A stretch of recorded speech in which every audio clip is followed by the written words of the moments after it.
এই ছেলে, তাড়াতাড়ি একটা সিগারেট দে, আমার ভার্সিটির টাইম হয়ে গেছে। আরে আপনি সিগারেট দিয়ে কি করবেন? আমি সিগারেট দিয়ে কি করব না করব সেটার কি আমি তোকে কৈফিয়ত দেব নাকি? আর এখানে একটা বুড়ো বয়স্ক থাকে এখানে, তুই কি করছিস? না মানে আসলে এটা আমার নানা ভাইয়ের দোকান। এখানে আমার নানা ভাই কাজ করে, কিন্তু আমার নানা ভাইয়ের শরীরটা একটু খারাপ, তাই আমার নানা ভাই বাড়িতে বিশ্রাম করছে। আর আমি এখানেই ছিলাম, তাই আমি দোকান খুললাম। এই শোন, তোর এত 14 গোষ্ঠীর খবর শোনার সময় আমার নেই। তোকে আমি যেটা বলেছি সেটাই কর, তাড়াতাড়ি আমাকে একটা সিগারেট দিয়ে আমাকে এক্ষুনি ভার্সিটিতে যেতে হবে। আরে আপনি তো মেয়ে মানুষ, আর দেখতেও মাশাল্লাহ সুন্দরী। তাছাড়া আপনাকে দেখে মনে হচ্ছে আপনি যথেষ্ট ভদ্র ফ্যামিলির মেয়ে। তাহলে আপনি সিগারেট দিয়ে কি করবেন? আমার মেজাজটা এখন কিন্তু খুব বেশি খারাপ হয়ে যাচ্ছে। তোকে আমি কি বললাম আর তুই আমার সঙ্গে কি কথা বলছিস? আমি তো শুধু তোকে এটাই বলেছি যে আমাকে একটা সিগারেট দিতে, কিন্তু তুই আমার সঙ্গে এত কথা বলছিস কেন? তুই জানিস আমি কে আর কি আমার পরিচয়? আপনার পরিচয় জেনে আমি কি করব? তাছাড়া আমি তো আর এখানে থাকি না যে আমি আপনার পরিচয় জানবো। তুই আমার পরিচয় জানিস না বলেই আমার সঙ্গে এইভাবে কথা বলার সাহস পাচ্ছিস। তুই যদি আমার পরিচয় জানিস তাহলে তুই কখনো আমার সঙ্গে এইভাবে কথা বলতে পারতি না। এখন তুই আমাকে সিগারেট দিবি কি না সেটাই বল। আমি কোনো মেয়ে মানুষের কাছে সিগারেট বিক্রি করতে পারবো না। আপনি এখন আসতে পারেন। এই কথাটা শোনা মাত্রই নেহার মেজাজ অনেক বেশি খারাপ হয়ে গেল। নেহা বুঝতেই পারল না এই ছেলেটা কেন তার সঙ্গে এরকম আচরণ করছে। সে সঙ্গে সঙ্গেই নীলের গালে ঠাস ঠাস করে দুটো চড় বসিয়ে দিয়ে বলতে লাগলো, এই অসভ্যই তোর বদমাইশ ছেলে, তুই আমার সম্পর্কে কোনো কিছু না জেনেই আমার সঙ্গে এরকম আচরণ করেছিস। ঠিক আছে, আমি এখন তোকে কিছুই বললাম না, তবে আমি ভার্সিটি থেকে ফিরে আসি, তারপর তুই বুঝতে পারবি মজা। এই বলে নেহা সেখান থেকে চলে গেল। আর এদিকে নীল দাঁড়িয়ে দাঁড়িয়ে ভাবতে লাগলো এই মেয়েটা এরকম কেন, এটা মেয়ে নাকি অন্য কিছু। তাছাড়া যেরকম জোরে নীলের গালে দুটা থাপ্পড় মেরেছে, নীলের গাল একদম টকটকে লাল হয়ে গেছে। সকাল 11টার দিকে নীল দোকান বন্ধ করে বাড়িতে চলে গেল। নীলের গালে তখনও 5টা আঙ্গুলের ছাপ স্পষ্ট দেখা যাচ্ছে। নীলের আম্মু এটা দেখে দৌড়ে নীলের কাছে আসলো আর নীলকে বলতে লাগলো, আরে বাবা, কি হয়েছে তোর? এগুলো তোর গালে এভাবে কে চড় মেরেছে? আরে না আম্মু, কেউ আমার গালে চড় মারতে যাবে কেন? আসলে এই এলাকায় এত বেশি মশা মাছি মশা আমার গালে কামড় দিয়েছিল, তাই আমি নিজেই মশা মারতে গিয়ে এই অবস্থা হয়ে গেছে। একদম আমার সঙ্গে মিথ্যা কথা বলার চেষ্টা করবি না। আমি খুব ভালোভাবেই বুঝতে পারছি এটা অন্য কেউ মেরেছে। তুই আমাকে বল যে কে মেরেছে, আর কার এত বড় সাহস যে আমার ছেলের গায়ে হাত তুলে। উফ আম্মু, তোমাকে বললাম তো, তুমি অযথাই টেনশন করছো। আমার কিছুই হয়নি, আমি একদম ঠিক আছি। এখানে মশাই কামড় দিয়েছিল। তুমি এখন যাও তো, আমার জন্য খাবার নিয়ে আসো। আমার খুব ক্ষুধা পেয়েছে, আমাকে এক্ষুনি কিছু খেতে হবে। এই বলে নীল সেখান থেকে পাশ কাটিয়ে চলে গেল। তারপর ফ্রেশ হয়ে এসে খাবার খেয়ে ঘুমিয়ে পড়ল। সেদিন বিকেলবেলা হঠাৎ বাড়ির উঠোনে কারোর চেঁচামেচিতে নীলের ঘুম ভেঙে গেল। চোখ কসলাতে কসলাতে সে বারান্দায় এসে দাঁড়ালো আর দেখতে পেল সকালবেলার সেই মেয়েটি। এই বুড়ো বুড়ো, তোর দোকানে সকালে কাকে বসিয়েছিলি? যার কাছে আমি সিগারেট চেয়েছিলাম সে আমাকে সিগারেট দেয়নি। ও কি জানে নাকি আমি কি আর কি আমার পরিচয়? নেহার এরকম চিৎকার শুনে নীলের আম্মু বাড়ি থেকে বেরিয়ে আসে আর নেহাকে দেখে বলতে থাকে, এই মেয়ে, তোমাকে দেখে চেনা চেনা লাগছে। তুমি ওই আমাদের পাশের বাড়ির না? হ্যাঁ, আমার পাশের বাড়ির, কিন্তু এই বাড়ির বুড়োটা কোথায়? আমি ওর সঙ্গে কথা বলতে চাই। ওর দোকানে সকালবেলা কাকে বসিয়েছিল যার কাছে আমি সিগারেট চেয়েছিলাম? ও আমাকে সিগারেট দেয়নি। ও আচ্ছা, তাহলে আমি এতক্ষণে ব্যাপারটা বুঝতে পেরেছি। তুমি মেয়ে মানুষ হয়ে সিগারেট খাও, তোমার লজ্জা করে না? এই দেখুন, লজ্জা করবে কেন? আমি কি কাপড় চোপড় পরি না নাকি? যার কাপড় চোপড় ছাড়া থাকে তাদের তো লজ্জা করবে, আমার কেন লজ্জা করবে? আচ্ছা বেয়াদব মার্কা মেয়ে তো তুমি। তোমার বাবা মা তো এরকম ছিল না। তোমাদের ফ্যামিলি তো খুবই ভদ্র ফ্যামিলি। ভদ্র ফ্যামিলি থেকে তুমি জন্ম নিয়েছো, এটা তো বোঝাই যায় না তোমাকে দেখে। তুমি এরকম কেন? দেখুন আপনি একদম আমার ফ্যামিলি নিয়ে কথা বলবেন না। আমার ফ্যামিলির যেমন ইচ্ছে তেমন, আর আমি আমার মতন। আমাকে আমার ফ্যামিলির মতো হতে হবে। এটা কি কোনো হাদিসে লেখা আছে নাকি? এটা তো কোনো হাদিসে লেখা নেই। তাহলে এইভাবে কেন কথা বলছেন? ফ্যামিলির মতো হতে হবে এটা কোনো হাদিসে লেখা নেই, কিন্তু ভদ্র ফ্যামিলি থেকে এরকম অভদ্র মেয়ের জন্ম নেই, এটাও আমি বাপের জন্মে দেখিনি। এই যে শোনেন, আপনার সঙ্গে ফালতু কথা বলার কোনো ইচ্ছে আমার নেই। এই বাড়ির বুড়োটা কোথায়? আমি তার সঙ্গে কথা বলতে চাই, ওনাকে ডেকে দিন। উনি এখানে আসতে পারবে না, ওনার শরীর খারাপ, উনি নিজের রুমে বিশ্রাম নিচ্ছেন। তুমি এখন এখান থেকে চলে যাও। আমি যখন ওনার সঙ্গে কথা বলতে এসেছি তখন কথা বলে তারপরে যাব। কথা বলা শেষ হওয়ার আগে আমি এখান থেকে এক পাও নড়বো না। এই বলে নেহা নীলের আম্মুকে পাশ কাটিয়ে বাড়ির ভেতর ঢুকে গেল আর সোজা নীলের নানা ভাইয়ের রুমে চলে গেল। আর এতক্ষণ ধরে এগুলো নীল দাঁড়িয়ে দাঁড়িয়ে দেখছিল, আর তখনই নেহার সামনে এসে দাঁড়ালো। এই মেয়ে, আপনি এখানেই দাঁড়ান। কি সমস্যা আপনার? আমি তো সেটাই বুঝতে পারছি না। আপনি সকালবেলা দোকানে ঝামেলা করলেন, এখন আবার এখানে এসে ঝামেলা কেন করছেন? তোর এত বড় সাহস, তুই এখন আবার আমার সামনে এসে দাঁড়িয়েছিস? সকালবেলা থাপ্পড় কি তোর লজ্জা হয়নি? দেখছি তোর কি আরো কিছু খাওয়া চাই নাকি? এবার আর থাপ্পড় খাবো না। এবার যদি কিছু খেতে হয় তাহলে অন্য কিছু খাবো, বুঝতে পেরেছেন? মানে আপনার যা বোঝার আপনি তাই বুঝে নেন। আমি আপনাকে এত বুঝিয়ে বলতে পারবো না, বুঝতে পেরেছেন? আপনি এখন এখান থেকে আসুন। আর যদি আমি এখান থেকে না যাই তাহলে তুই কি করবি? তারপর আমাকে যা করতে হয় আমি তাই করব। সে ব্যাপারে তো আর আমি আপনাকে কৈফিয়ত দেব না। ও তাই নাকি? আচ্ছা ঠিক আছে, তাহলে আমিও দেখতে চাই তুই কি করতে পারিস আর কি করার ক্ষমতা তোর আছে। কথাটা বলতে দেরি হলো, কিন্তু নীল তাকে কোলে তুলে নিতে এক মুহূর্তও দেরি করলো না। নীল তখনই তাকে কোলে তুলে নিল আর সোজা তার বাড়ির সামনে নিয়ে আসলো। আর তারপর বলল, এই নিন, এবার আপনাকে আপনার বাড়ি পর্যন্ত পৌঁছে দিয়েছি। নিজ দায়িত্বে বাড়ির ভেতর চলে যান। তোকে তো তুই ওখানে আম্মু দাঁড়িয়ে ছিল তাই কিছু বলতে পারিনি। তবে আপনি মনে মনে এটা চিন্তা করবেন না যে এখনও আমি আপনাকে ছেড়ে দিয়ে কথা বলবো। এখন আপনি আমাকে একটা কথা বললে আমি আপনাকে 100টা কথা শোনাবো। জানিস আমি কি আর কি আমার পরিচয়? আরে ম্যাডাম, আপনাকে তো আমি আরও আগেই বলে দিয়েছি কে আপনি আর কি আপনার পরিচয়। সেই সব জানার বিন্দুমাত্র আগ্রহ আমার নেই। এখন আমি আপনাকে আপনার বাড়ি পর্যন্ত পৌঁছে দিয়েছি। নিজ দায়িত্বে বাড়ির ভিতরে চলে যান। আর আপনি যদি সেটাও করতে না পারেন তাহলে আপনি বলুন, আমি আপনাকে আপনার বেডরুম পর্যন্ত পৌঁছে দিয়ে আসবো। তোর সাহস দেখে আমি অবাক না হয়ে পারছি না। তবে কোনো চিন্তা করিস না, আমি আমার বয়ফ্রেন্ডকে এক্ষুনি ফোন দিয়ে বলে দেব, আর তারপর তোর কি অবস্থা করে সেটা তুই দেখিস। ও মা গো, তাই নাকি? আচ্ছা ঠিক আছে, তাহলে আমি এক্ষুনি এখানে দাঁড়িয়ে অপেক্ষা করছি। আপনি আপনার বয়ফ্রেন্ডকে ফোন করুন। তুই এমনভাবে কথা বলছিস যেন তুই আমার বয়ফ্রেন্ডকে চিনিস। চেনার জন্যই তো বলছি, প্লিজ আপনি তাড়াতাড়ি ফোন করুন। আপনার বয়ফ্রেন্ডকে দেখে আমি আমার চোখ দুটোকে ধন্য করি। আমার বয়ফ্রেন্ড এখানে থাকে না, আমার বয়ফ্রেন্ড ঢাকায় থাকে। মাফিয়া কিং নীল ইমতিয়াজের নাম নিশ্চয়ই শুনেছিস। নেহার এই কথা শুনে নীল হাসবে না কাঁদবে কিছুই বুঝতে পারছে না, কারণ নেহা যার কথা বলছে এই মানুষটা নীল নিজেই। নীলের আরেক নাম নীল ইমতিয়াজ, সবাই তাকে নীল বলেই ডাকে। তখনই নীল একটু শয়তানি মার্কা হাসি দিয়ে নেহাকে বলতে থাকে, ও মা তাই নাকি? নীল ইমতিয়াজ ভাইয়া আপনার বয়ফ্রেন্ড? হ্যাঁ, কেন? তোর কোনো সন্দেহ আছে নাকি? না, আমার কেন সন্দেহ থাকতে যাবে কেন? এমনি বললাম আর কি। ভাবি তাহলে আপনি তো মাফিয়ার বউ, আপনি কি লেডি মাফিয়া নাকি? হ্যাঁ, কেন? আমাকে দেখে কি তোর সেরকম মনে হয় নাকি? না মানে আসলে আমি যতদূর জানি নীল ইমতিয়াজ প্রেম তো অনেক দূরের কথা, মেয়েদের সঙ্গে খুব একটা কথাও বলে না। তাছাড়া তার নাম শুনেছি শুধু শহরের খুব বড়লোক মাপের মানুষেরাও তার চেহারা দেখেছে বলে আমার মনে হয় না। আর আপনি কি না গ্রামে থেকে ওকে চিনেন আর ওর সঙ্গে প্রেম করেন?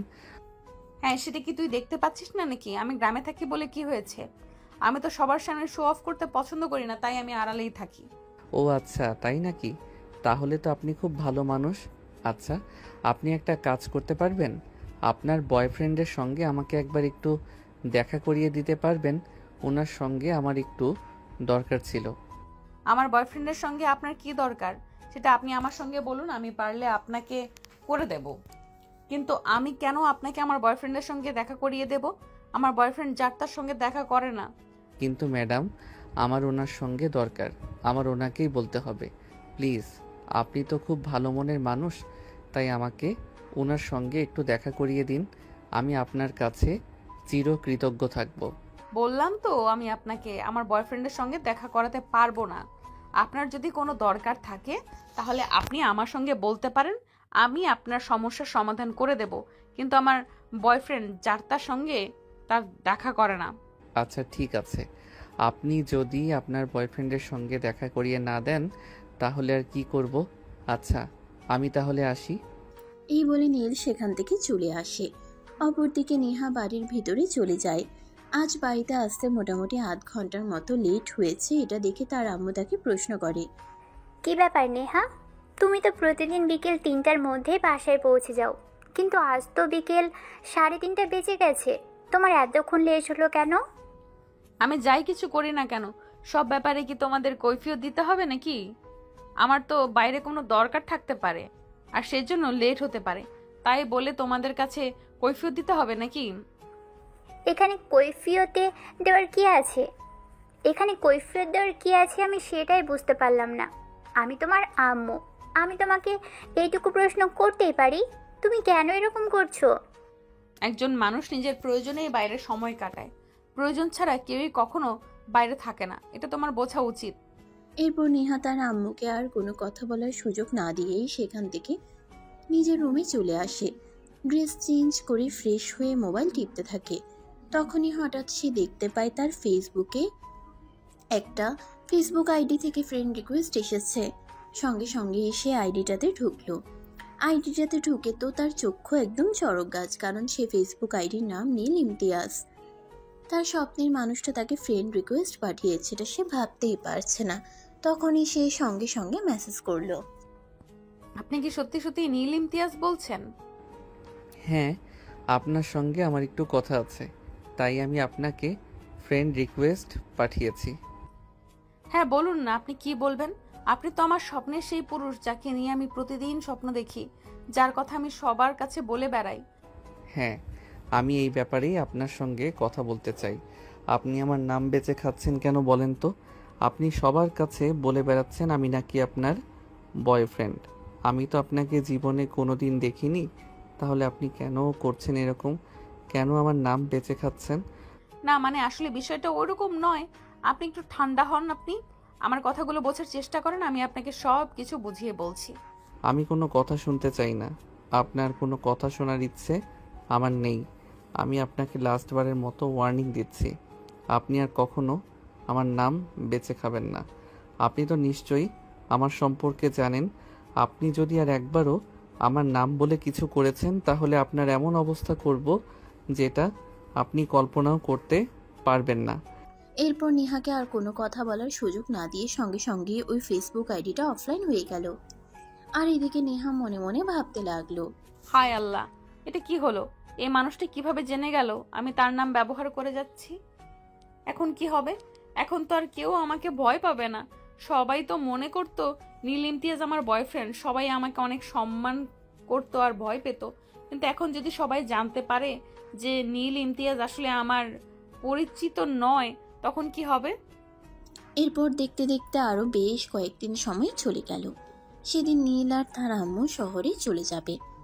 তখনই হঠাৎ নেহার সঙ্গে দেখা হয়। নীল আর তার আম্মু বাড়ির সামনে এসে দাঁড়িয়েছে। তখনই নেহা সেদিক দিয়ে যাচ্ছিল।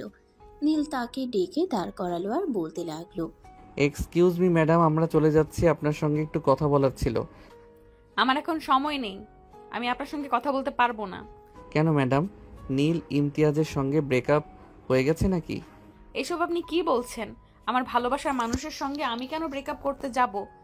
সে আমাকে নিজের জীবনের চাইতে অনেক বেশি ভালোবাসে, সে কখনো আমার সঙ্গে ব্রেকআপ করবে না। তাহলে যে আমি আপনাকে বলেছিলাম আপনার বয়ফ্রেন্ডের সঙ্গে আমাকে একটু কথা বলিয়ে দিতে, সেটা আপনি করলেন না। আমি তো বলেছিলাম আপনার বয়ফ্রেন্ডের সঙ্গে আমার একটু দরকার আছে, কিন্তু আপনি তো এরপর আর আমার সঙ্গে দেখা করলেন না। আমি তো আপনাকে বলেছি আপনার কি দরকার আপনি সেটা আমার সঙ্গে বলুন, আমি আমার বয়ফ্রেন্ডের সাথে কথা বলে আপনার সমস্যার সমাধান করে দেব। ম্যাডাম প্লিজ দেন না ওনার নাম্বারটা, আমি একবার নিজে ওনার সঙ্গে সরাসরি কথা বলে আমার সমস্যাটা সমাধান করতে চাই প্লিজ। এই আপনি জানতো এখান থেকে, আপনার সঙ্গে অযথাই প্যাচাল করার কোনো সময় আমার নেই, আমি এখন যাচ্ছি। এই বলে নেহা সেখান থেকে চলে গেল। আর এদিকে নীল মুচকি মুচকি হাসতে লাগলো। এটা দেখে তার আম্মু বলতে লাগলো, কি ব্যাপার নীল, এই মেয়েটার সঙ্গে তুই কি ব্যাপারে কথা বলছিলি? আমি তো কিছুই বুঝতে পারলাম না। না আম্মু, সেরকম কোনো ব্যাপার না। আসলে উনি আমার সিনিয়র, ক্লাসে পড়াশোনা করেন, তাই পড়াশোনার ব্যাপারেই ওনার সঙ্গে একটু কথা বলছিলাম আর কি। কিন্তু আমার কেন জানি মনে হলো তুই অন্য কোনো বিষয় নিয়ে কথা বলতেছিলি। না আম্মু, একদমই সেরকম কোনো বিষয় নয়, এমনি চলো না যাওয়া যাক।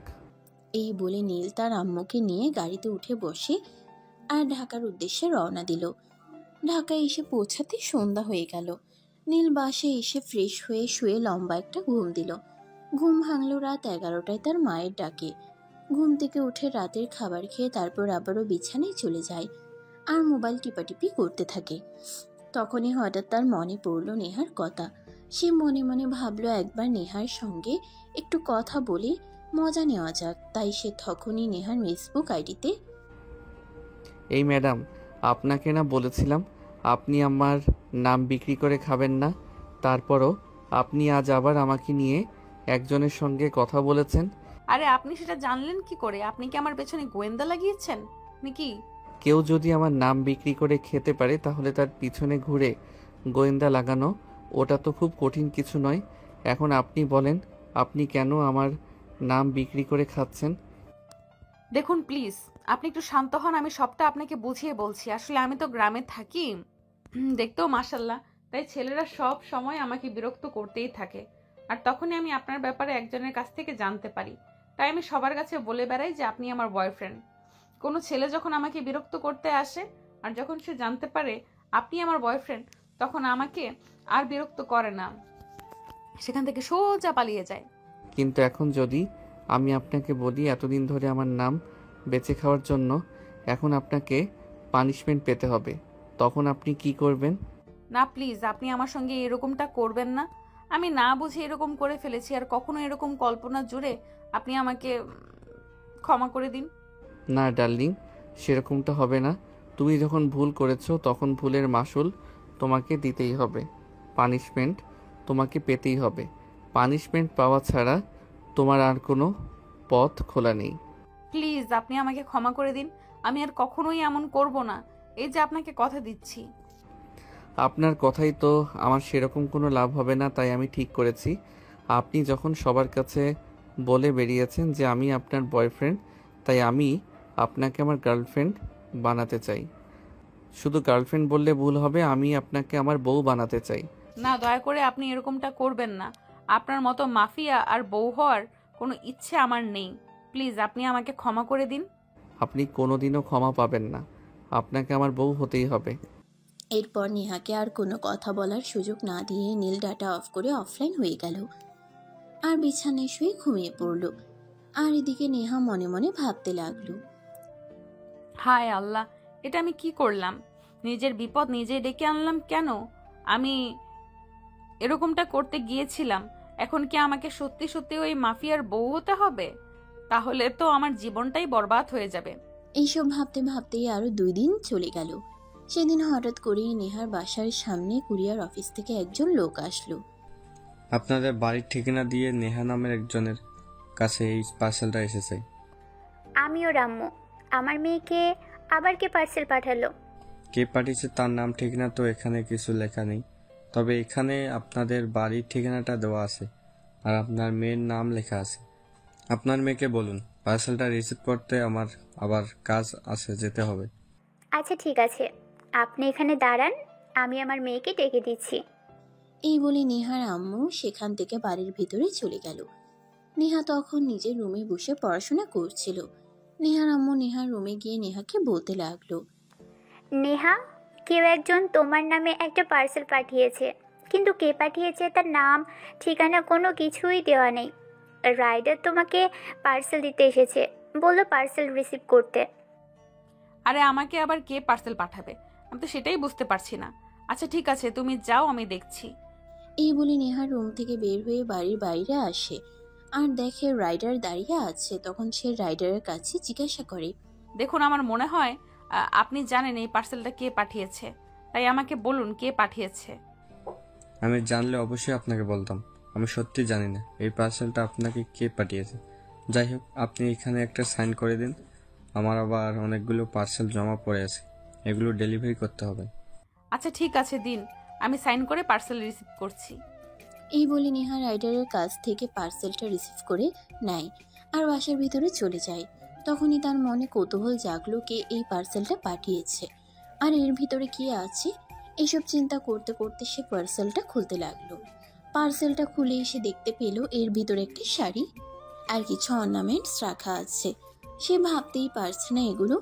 তখনই হঠাৎ তার মনে পড়লো কেউ হয়তো ভুল করে এগুলো তার ঠিকানায় পাঠিয়ে দিয়েছে। যাই হোক, যদি এরকমটাই হয় তাহলে কেউ না কেউ তো অবশ্যই যোগাযোগ করবে। এগুলো ভাবতে ভাবতেই নেহা পার্সেলটা রেখে দিল। সেদিন রাতের বেলা হঠাৎ করে একটা আননোন নাম্বার থেকে ফোন আসলো। নেহা ফোনটা রিসিভ করতেই অপর প্রান্ত থেকে শুনতে পেল, হ্যালো মাই ডিয়ার সুইটার, আমার গিফট তোমার পছন্দ হয়েছে? কে আপনি আর কিসের গিফটের কথা বলছিলাম যে সেটাই বুঝতে পারছি না। উফ সুইটার, আমি সেই তোমার কল্পনার বয়ফ্রেন্ড। আমি তোমার জন্য আজ একটা শাড়ি আর কিছু অর্নামেন্টস গিফট পাঠিয়েছি। তুমি কি সেগুলো পেয়েছো কিনা এটাই জানতে চেয়েছি। ও, তার মানে এই জিনিসগুলো আপনিই পাঠিয়েছেন আমাকে? হ্যাঁ, এগুলো আমি তোমাকে পাঠিয়েছি আর এগুলো কাল পড়বে আর তারপর আমাকে ছবি পাঠাবে। আমি দেখতে চাই তোমাকে দেখতে কেমন। আমি অচেনা অজানা কারোর গিফট নেই না, আর আমি এটা রিসিভ করেছি, কিন্তু তার মানে এই নয় যে আমি এটা ব্যবহার করব। আমি এটা কোনোদিনও ব্যবহারও করব না। আপনি আপনার ঠিকানা দিন, আমি এটা আপনাকে রিটার্ন করতে চাই। ও মা, তুমি এমন কথা বলছো কেন? আমি না তোমার বয়ফ্রেন্ড? আর বয়ফ্রেন্ডের দেওয়া গিফট কেউ কখনো ফিরিয়ে দেয় নাকি? তুমি কাল এগুলো পড়বে আর এগুলো পড়ে তারপর আমাকে ছবি তুলে পাঠাবে। এটাই আমার শেষ কথা। আচ্ছা আপনি আমাকে একটা কথা বলুন, আপনি আমার নাম্বার কোথায় পেয়েছেন? নাম্বার পাওয়া খুব কঠিন কিছু নয়। আমি যেখানে তোমার ফেসবুক আইডি জোগাড় করতে পেরেছি সেখানে তোমার নাম্বার পাওয়াটা কি আমার জন্য খুব কঠিন কিছু? যাই হোক, তোমাকে যেটা বলেছি সেটাই করবে। কাল আমার দেওয়া গিফটগুলো পড়ে তারপর আমাকে ছবি পাঠাবে। আমি আপনাকে বললাম না আমি অপরিচিত কারো কাছ থেকে দেওয়া কোনো কিছু ব্যবহার করি না। দেখো, তুমি কিন্তু আমার সম্পর্কে ডিটেলসে সব কিছুই জানো, তাই এমন কিছু করবে না যাতে আমি প্রচণ্ড পরিমাণ ক্ষেপে যাই। আর যদি আমি ক্ষেপে যাই তাহলে এর পুরো নাম কী হবে সেটা কিন্তু তুমি আন্দাজ করতে পারছো। সো যা করবে চিন্তা ভাবনা করে করবে। এই বলে দিল ফোনটা কেটে দিল। আর নেহা মনে মনে ভাবতে লাগলো, কেন নিজে নিজেই খাল কেটে কুমির আনতে গেলাম? যদি সবার সঙ্গে এরকম কথা না বলতাম তাহলে তো আর আজ আমাকে এই বিপদে পড়তে হতো না। যাই হোক, যা হয় দেখা যাবে। এই বলে নেহা ফোনটা রেখে নিজেরই কাজ করতে থাকে। পরের দিন দুপুর 2টার দিকে নেহার নাম্বারে একটা মেসেজ আসে। কি ব্যাপার সুইটার, তোমাকে না বলেছিলাম আমার পাঠানো শাড়িটা পরে ছবি পাঠাতে, কিন্তু তুমি এটা করলে না কেন? আমি তোমাকে 1 ঘন্টা সময় দিচ্ছি, এই 1 ঘন্টার মধ্যে আমাকে ছবি পাঠাবে। তা না হলে কিন্তু আমি নিজেই তোমার বাসা পর্যন্ত চলে আসব। আর তারপর কি হবে সেটা আশা করি না বললেও চলবে। মেসেজটা দেখে নেহার মনে অনেকটা ভয় কাজ করতে লাগলো। এই ছেলেটা যদি সত্যি সত্যি নেহার বাসায় চলে আসে তাহলে কি হবে। তাই সে তাড়াহুড়ো করে ওই শাড়িটা পরে নিল আর তারপর রেডি হয়ে বাড়ির বাগানের দিকে চলে গেল ছবি উঠানোর জন্য। আর তারপর বেশ কয়েকটা ছবি উঠিয়ে ওই নাম্বারে হোয়াটসঅ্যাপ করে দিল। তখনই নীল তাকে মেসেজ দিল, বাহ, অপসরিটাকে তো শাড়ি পরলে ভালোই লাগে। আমি সত্যি বলছি, তোমাকে বউ বানাতে পারলে আমার খুব ভালো লাগবে। প্লিজ আপনি আমাকে ছেড়ে দিন, আমি আপনার মতো গুন্ডা মাস্তানের বউ হতে চাই না। প্লিজ আমাকে রেহাই দিন। তাছাড়া আমার আব্বু আম্মু কোনোদিনও আপনার মতো মাস্তানের সঙ্গে আমাকে বিয়ে দিবে না। দেখো, তুমি যখন আমার সম্পর্কে জানো তখন আমি কি করতে পারি আর কি করতে পারি না সে সম্পর্কেও খুব ভালো করে জানো। তাই প্লিজ আমার সঙ্গে ঝামেলা করো না। তোমায় ভালোবেসে ফেলেছি যে, ভালোবাসার মানুষকে ভুলে যাওয়া কি এতটাই সহজ নাকি? আজ না হোক কাল তোমাকে আমি আমার বউ বানিয়েই ছাড়বো। এই বলে নীল নেহার সঙ্গে কথা বলা শেষ করে ফোন রেখে দেয় অপরদিকে। তখনই নীলের আম্মু নীলকে ডাকতে থাকে। এই নীল, কোথায় তুই? একবার তাড়াতাড়ি এদিকে আয় তো। আম্মু বলো কি হয়েছে? তুমি এভাবে তাড়াহুড়ো করে আমাকে ডাকছো কেন? বিশাল বড় একটা ঝামেলা হয়ে গেছে। আসলে তুই জানিস তো, আমাদের পাড়ার তোর রফিক চাচার মেয়ের বিয়ে ছিল আজকে, কিন্তু মেয়েটাকে অন্য একটা ছেলে ভালোবাসে, আর এখন ওই ছেলেটা ওই বাড়িতে এসে ঝামেলা করছে। এসব তুমি কি বলছো? আচ্ছা ঠিক আছে, তুমি আমাকে এটা বলেছো, মেয়েটাও কি ওই ছেলেটাকে ভালোবাসে নাকি? আরে না বাবা, সেরকম কোনো ব্যাপার নয়। আসলে ছেলেটা একটু ফাজিল টাইপের বলতে পারিস। মেয়েটা যখন ভার্সিটিতে যেত তখন মেয়েটাকে ডিস্টার্ব করতো। মেয়েটা ওই ছেলেটাকেই একটু পছন্দ করে না, আর বলতে পারিস এই কারণেই সে তার বাবার পছন্দ করা ছেলেকে বিয়ে করে নিচ্ছে। তাছাড়া এটা তো আমাদের পাড়ার সবাই জানে এই মেয়েটা পড়াশোনায় খুবই ভালো। পড়াশোনা করে একটা চাকরি বাকরি করার ইচ্ছে ছিল, কিন্তু এই ছেলেটার অত্যাচারে অতিষ্ঠ হয়ে মেয়েটা বিয়ে করতে চলেছে, কিন্তু এখানে এসেও ঝামেলা শুরু হয়ে গেল। ও আচ্ছা, এই ব্যাপার। এটা তো তোমরা আমাকে আরো আগে বললেই পারতে, তাহলে তো কবে এই ঝামেলার সমাধান হয়ে যেত। আচ্ছা ঠিক আছে, প্রবলেম নেই, তুমি নিশ্চিন্তে থাকো। আমি ওখানে যাচ্ছি, সমস্যার সমাধান করে তারপরেই ফিরবো। এই বলে নীল বাসা থেকে বের হয়ে গেল সোজা তাদের পাশের বাড়িতে। সেখানে গিয়ে সে দেখতে পেল সত্যি সত্যি ওরকম ঝামেলা হচ্ছে। তখনই নীল ওই ছেলেটার কাছে গেল আর ছেলেটাকে উদ্দেশ্য করে বলল। এই বিজয়, কি সমস্যা তোর? তুই এখানে ঝামেলা করছিস কেন? দেখ নীল, আমি খুব ভালো করেই জানি তুই এখানে কেন এসেছিস। আমি তোকে রিকোয়েস্ট করে বলছি, তুই এখান থেকে চলে যা। আমার ব্যক্তিগত ব্যাপারে নাক গলাতে আসিস না। দেখ, আমার নাক যখন আছে তখন তো সেটা বলতেই পারে। এটা যে তোর আমি বাধা দিয়ে রাখতে পারি না। এখন তোকে যেটা জিজ্ঞাসা করছি তুই আমাকে সেটাই বল, তুই এখানে কেন এসেছিস আর এখানে ঝামেলাই বা কেন করছিস? আমার ভালোবাসার মানুষের অন্য একটা মানুষের সঙ্গে বিয়ে হয়ে যাচ্ছে, সেখানে আমি ঝামেলা করব না তে কী করব? তুই কি তোর ভালোবাসার মানুষকে নিজের ইচ্ছায় অন্য একজনের হাতে তুলে দিবি নাকি? তুই রূপাকে ভালোবাসিস, তাই তো? আচ্ছা ঠিক আছে, তুই চল আমার সঙ্গে। রূপা যদি বলে সেও তোকে ভালোবাসে তাহলে আমি নিজে দাঁড়িয়ে থেকে তোদের দুজনের বিয়ে দেব। কিন্তু যদি রূপা একটাবার অস্বীকার করে যে সে তোকে ভালোবাসে না, তাহলে তোর কি পরিণাম হবে সেটা তুই ভাবতেও পারছিস না। এই বলে নীল বিজয়ের হাত ধরে টানতে টানতে বাড়ির ভেতরে নিয়ে গেল, যেখানে রূপা বসেছিল। ঠিক ওই ঘরটাই রূপা তাদের দুজনকে এভাবে রুমে ঢুকতে দেখে অনেকটাই ভয় পেয়ে যায় আর তাড়াহুড়ো করে বিছানা থেকে নেমে দাঁড়ায়। এই রূপা, তুই কি বিজয়কে ভালোবাসিস? একদম সত্যি কথা বলবি, আর আমার সঙ্গে মিথ্যে কথা বলে এর পরিণাম কি হয় সেটা তো তুই খুব ভালো করেই জানিস। নীল ভাইয়া, এসব তুমি কি বলছো? কেন এই বখাটে ছেলেকে আমি কেন ভালোবাসতে যাব? তুমি তো জানোই আমার কথা স্বপ্ন ছিল পড়াশোনা শেষ করে বাবা মায়ের পাশে দাঁড়াবো, কিন্তু এই ছেলেটা ইদানিং আমাকে এত পরিমাণ বিরক্ত করা শুরু করে দিয়েছে যে আমার ভার্সিটি যাওয়া বন্ধ হওয়ার উপক্রম। তাই তো আমি বাবা মায়ের পছন্দ করা ছেলেকে বিয়ে করতে চলেছি, আর এখানে এসে ঝামেলা শুরু করে দিয়েছে। কিন্তু বিজয় তো বলছে বিজয় নাকি তোকে ভালোবাসে, আর তোদের মধ্যে নাকি ভালোবাসার সম্পর্ক আছে। না নীল ভাইয়া, ও একদম মিথ্যে কথা বলছে। ওর সঙ্গে আমার কেন ভালোবাসার সম্পর্ক থাকতে যাবে? তাছাড়া তুমি তো পাড়াতেই থাকো, কখনো কি আমার সম্পর্কে এরকম কোনো কথা শুনেছো যে আমি কোনো ছেলের সঙ্গে প্রেম করে বেরিয়েছি? হ্যাঁ, এটা আমি খুব ভালো করে জানতাম, তাই আমি বিজয়ের সামনে তোকে দিয়ে এটা বলাতে চেয়েছিলাম, তাই বিজয়কে এখানে নিয়ে এসেছি। রফিক চাচা, আপনি আপনার মেয়ের বিয়ে শুরু করেন, এরপর যদি কোনো ঝামেলা হয় সেটা আমি সামলে নেব। বিজয়, তুই চল আমার সঙ্গে। না, আমি যাব না এখান থেকে, আমি কোনোভাবেই যাব না। আমার ভালোবাসার মানুষ আমাকে ছেড়ে অন্য একজনের কাছে চলে যাবে, এটা আমি দাঁড়িয়ে দাঁড়িয়ে দেখতে পারবো না। আমি আমার ভালোবাসার মানুষকে কোনোভাবেই হারাতে পারবো না। রূপা কি বলেছে সেটা তুই শুনতে পাসনি নাকি? রূপ তার মা বাবার হয়ে মিথ্যে কথা বলেছে, কিন্তু রূপকে আমি ভালোবাসি। সেও আমাকে ভালোবাসে।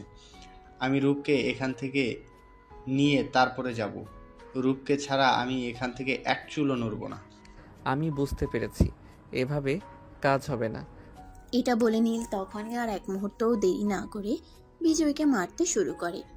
এমন মার মারে বিজয় উঠে দাঁড়ানোর শক্তি পর্যন্ত রাখে না, আর তারপর সেখান থেকে সোজা হসপিটালে পাঠিয়ে দেয়।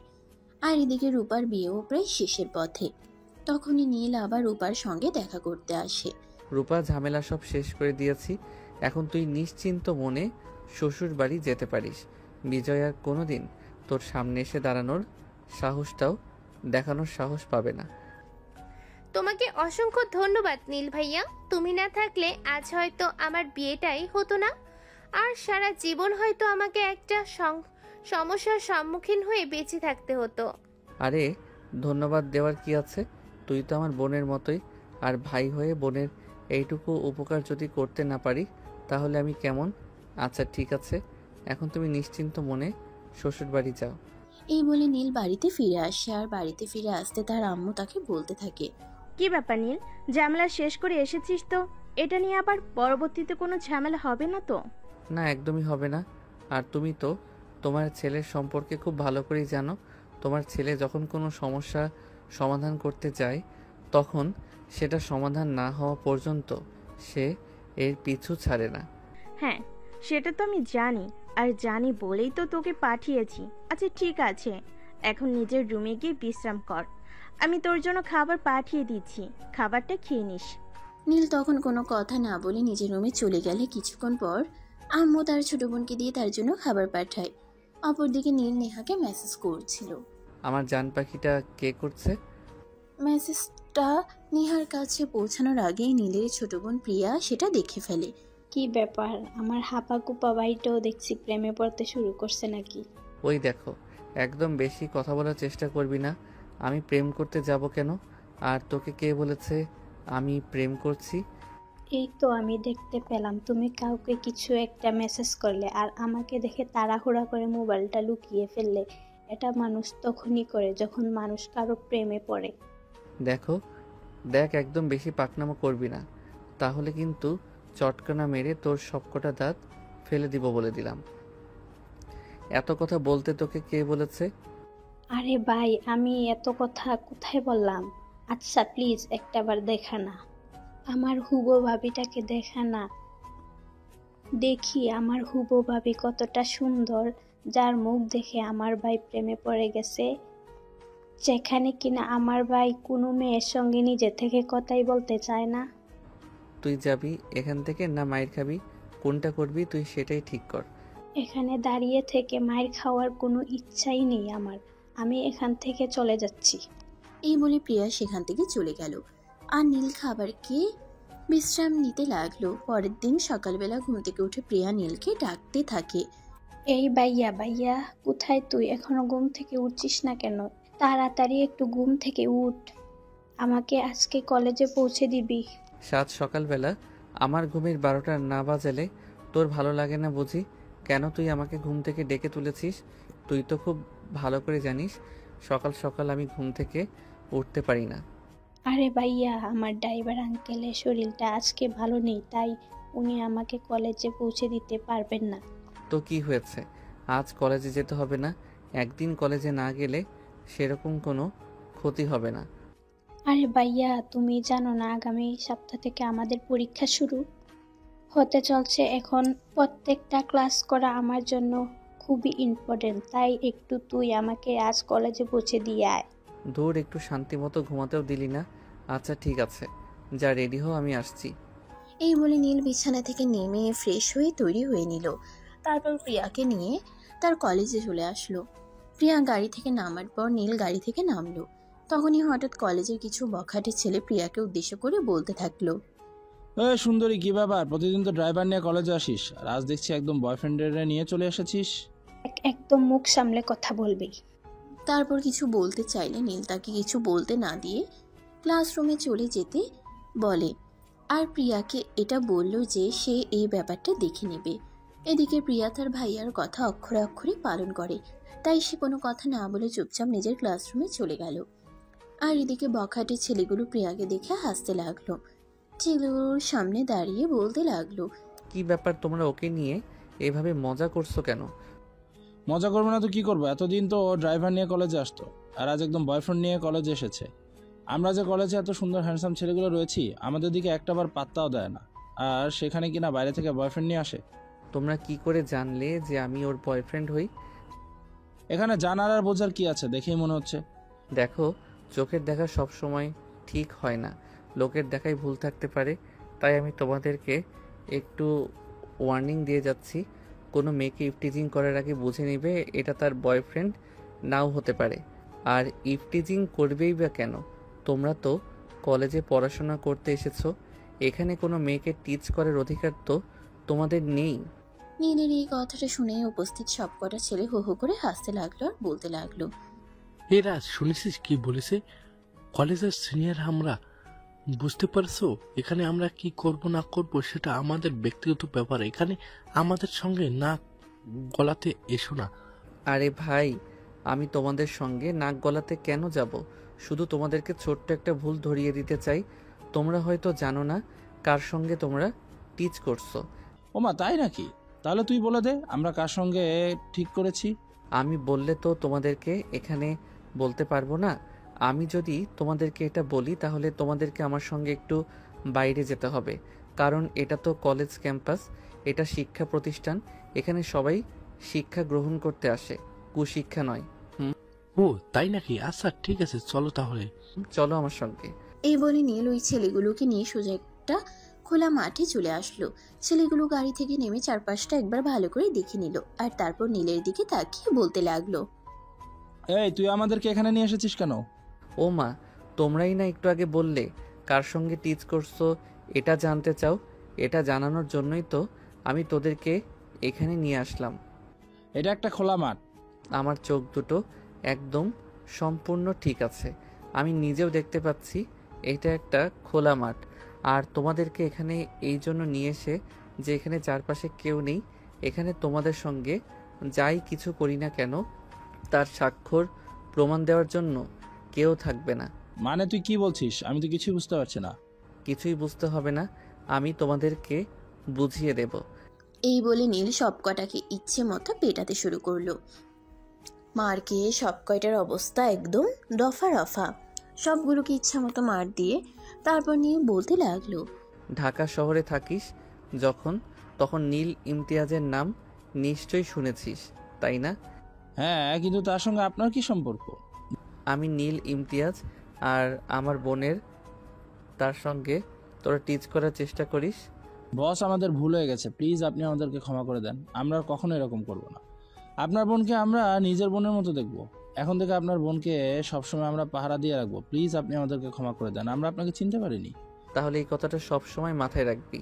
আমি নীল ইমতিয়াজ, আর আমার বোনের সঙ্গে আর ইফটিজিং করার চেষ্টা করিস, আজকের পর যদি কখনো শুনেছি আমার বোন বাসা থেকে বের হওয়ার পর আর বাসায় পৌঁছানো পর্যন্ত কোনো জায়গায় কোনোভাবে ঝামেলায় পড়েছে, তাহলে এর পরিণাম কিন্তু তোদেরকে ভোগ করতে হবে, এটা মনে রাখিস। ভাই আপনি কোনো চিন্তা করবেন না, আপনার বোন মানে আমাদের সবার বোন। আমরা সবাই তাকে সেফটি দেওয়ার চেষ্টা করব। নিজ দায়িত্বে তাকে কলেজ থেকে বাসা পর্যন্ত পৌঁছায় দেব। আর এর মধ্যে যদি কেউ তাকে ডিস্টার্ব করে তাহলে তাকে বুঝিয়ে দেব যে প্রিয়ানীল ইমতিয়াজের বোন। ঠিক আছে, তাহলে এটা সব সময় মাথায় রাখবি। এই বলে নীল সেখান থেকে ওই ছেলেগুলোকে ডাক্তারের কাছে নিয়ে গেল। তারপর তাদেরকে ট্রিটমেন্ট করিয়ে বাড়িতে পাঠিয়ে দিয়েছে। পরে ও বাড়িতে চলে আসলো।